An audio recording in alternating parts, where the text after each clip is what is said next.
guys, welcome back to my channel. If you're new here, my name is Paulette and this is Lifestyle with Paulette. First of all guys, thank you so much for 101 subscribers. I was so excited because that means those are 101 people who have taken their time off to listen to me ramble, to listen to my YouTube videos, to support, to like, comments and to share. Thank you so much guys, and I hope that you can grow this family a bit bigger, or even bigger than I expect. Now, I hope wherever you're watching from that you're having a beautiful day, because it's such a wonderful day to be alive today. I hope that with whatever you're struggling with or with your struggles, you're counting your blessings and naming them one by one. Now, today's video is mainly about moving to Turkey or moving abroad on a low budget. Please stay and let's get right to it.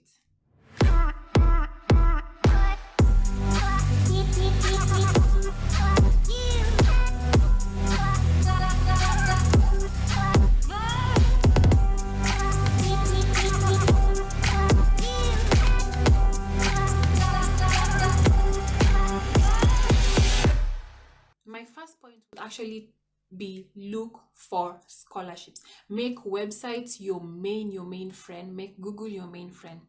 Because when you go to Google, you actually just type in scholarships in Turkey and boom, you find it. That's exactly how I got my scholarship to come here. I did not have any intentions of moving to Turkey, but then when I went on Google and found that there was a scholarship that was going on, applications that were going on, I applied, I went for my interview and I got in. The main scholarship, or the scholarship that you really need to look out for, is the d.IDB Scholarship. That is a government scholarship. This scholarship is given to so many students around the world. I will link down all the scholarships I feel like are important and all the links I feel like are important for this video in the description box. Please go and apply for the d.IDB Scholarship, because the d.IDB Scholarship is actually running right now. They are accepting applications and applications close on the 20th of February. Now, if you don't want to miss your chance, please get right to it and make sure that you apply. The second scholarship is the IDB Scholarship, which is the Islamic Development Bank Scholarship. This is such an important, or it's such a beautiful scholarship, because they bring students from all over the world to come into Turkey just for school. And the good thing about most of these scholarships is that they pay for everything. They pay for your flight, they pay for your accommodation, they pay for your food, they give you a monthly stipend. The only thing you need to do is to study.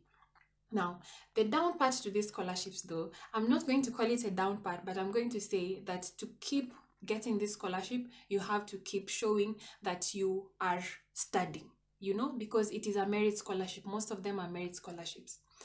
Most of these scholarships are also offered by private and public universities. I know that c.METU, Middle Eastern Technical University, offers scholarships on application. You don't need to apply for anything else. They just offer you a scholarship if they feel like, or if you merit for a scholarship.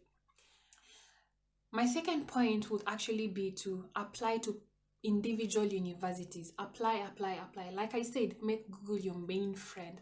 Most of these universities have English-based applications where you can just go online and apply with your English results, or as an English speaker, it wouldn't be that difficult. Most people are really scared of the language barriers, but then I have noticed over time, since I came to now, which has been a really long time, they have really changed. Most of these sites have English, the option of applying in English. Now, when it comes to the price, I have noticed also that education is fairly cheap in Turkey. My university, for example, has courses that go for around 100-200 euros every semester, and I think comparing this to any private university back home, I feel like this is a really good bargain. Now, moving on to those who have actually graduated. If you have graduated, especially in an English department, you have graduated as an English teacher, or you have taken the TEFL, the Teaching English to Foreign Learners exam or the course, this is for you. Turkey has really grown the business, or people are really yearning to learn. I'm not lying to you. Every single person wants to learn English, wants to learn German, Russian. So if you have the knowledge, the basic knowledge or the basic certificate for these languages, you need to keep applying. Again, the internet. Most of these jobs are listed on sites that I will link down below, where you can just go, post your CV, and as an English teacher, you can come in with a working visa, which is usually very difficult for anyone else to get. And English teachers are one of the only people, or one of the only careers where you can come into Turkey with a working visa.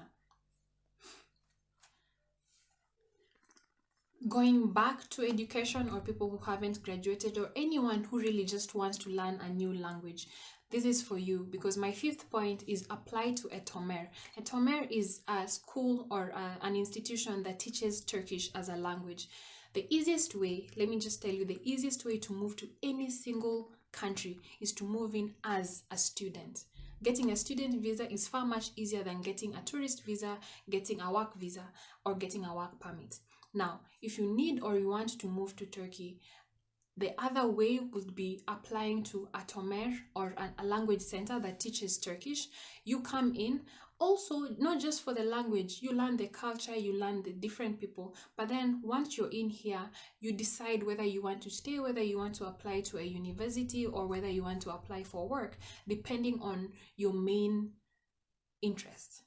Now, most of you will say, but this is such an expensive venture. But then, let me tell you, it's not, because I had a conversation with one of the language schools, and they say that they charge around $100 for one level. Like, you know, the way when you study a language, it's A1, A2. So they charge around $100 for one level. One level takes around 1.5 months. And that means you'll be spending around 10,000 Kenyan shillings or $100 just to learn a new language for around 1.5 months. I think that's a really good bargain, considering that the agencies usually take way much more money from you to make you or to help you apply for some of these things. I believe most of these things we can do them alone, instead of involving an agency or overthinking it, or, you know, just feeling like you cannot. My next point is go to the Erasmus website. I don't know how many times I will stress this, but the internet is your best friend. The Erasmus website usually offers internships and volunteering opportunities to anyone who wants to come in or to go to any other country to just work and experience culture and, you know, help in the area that they are specialized in. So in the Erasmus website, you can find actually most of these internships, or some of these internships are paid internships. After your internship, then you can decide whether you want to stay or to go, like I said. And for anyone who is doing their PhD or their master's programs, you can actually apply for a research stay. Research stay basically means you go to a different country and work with a different professor for an amount of time. Now, how do you apply for this? Again, I said you just have to be aggressive enough. I feel like sometimes we are not as aggressive as we need to be. Be aggressive, approach professors, go on LinkedIn, go and check out who interests you in a specific field, who you would like to work with, and just shoot an email and tell them, okay, I want to work with you this summer. How can I do that? Are you okay with that? And most of these people are usually very kind enough to actually let you come in and work with them. The downside to this is you're not going to be earning any money, but the upside is you're not going to be paying any agencies to apply for your visas, because you're going to be coming in not with a tourist visa, but with a student visa. And like I said before, the easiest visa to get is a student visa. That's the easiest way to get into a different country. Apply if you're a master's student or a PhD student who just wants a different experience away from home. And then we come to my last point. My last point is apply for an Aupair.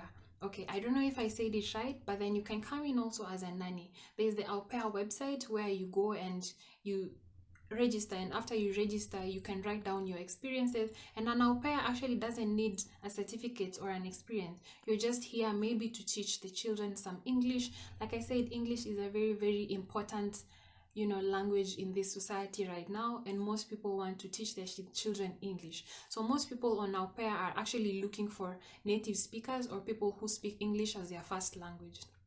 Now you might want to ask what speaking English as your first language is. Most people feel like these are people from the US or the UK, but then my argument is, as a Kenyan, my national language being English, I speak English as my first or my second language, or I speak English as a natural speaker because I have gone to school and I have gone to school with English as my language of instruction. Now, Oh my goodness, now we have come to the end of this video. Thank you so much for sticking to the end. Thank you so much for liking, sharing, and subscribing so that we can get more people to see this information, and so that anyone who is curious or anyone who has this dream and doesn't know how to start can actually get moving and make their dreams come true. Next Thursday, I'll be sharing everything else but Turkey, or everything else that is not as official as this. That is going to be going every single Thursday, and every single Monday we'll be doing everything about Turkey. For next Monday, we are going to be talking about everything that you can do to increase your chances to get the scholarships that I was talking about, especially the IDB scholarship, because that's how I came into Turkey. Thank you so much for watching, guys. See you in my next video. Bye bye.